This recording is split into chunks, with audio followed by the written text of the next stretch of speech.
अब यहाँ वही हमारा जो रोमन स्कल्पचर का डायलॉग है, हम देखते हैं ये जूलियस सीजर का है। ये 38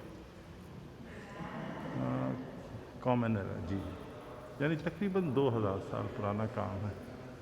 तो अब हम देखते हैं कि इसकी देखिए वही ड्रेपरी की परफेक्शन आप देखिए, जिसपे ड्रेपरी बहुत कॉम्प्लेक्स तरीके से जो उसके फोल्ड्स होते थे वो आपस में किस तरह से इंटीग्रेट होते थे, किस तरह से वो एक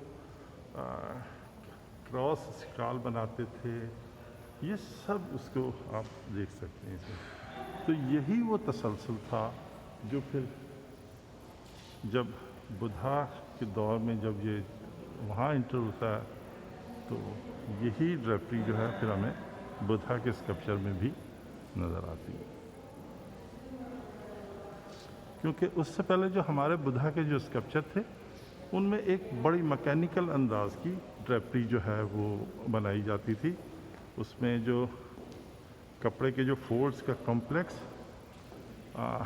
एक तरह से इजहार होता है वो नहीं था उसमें।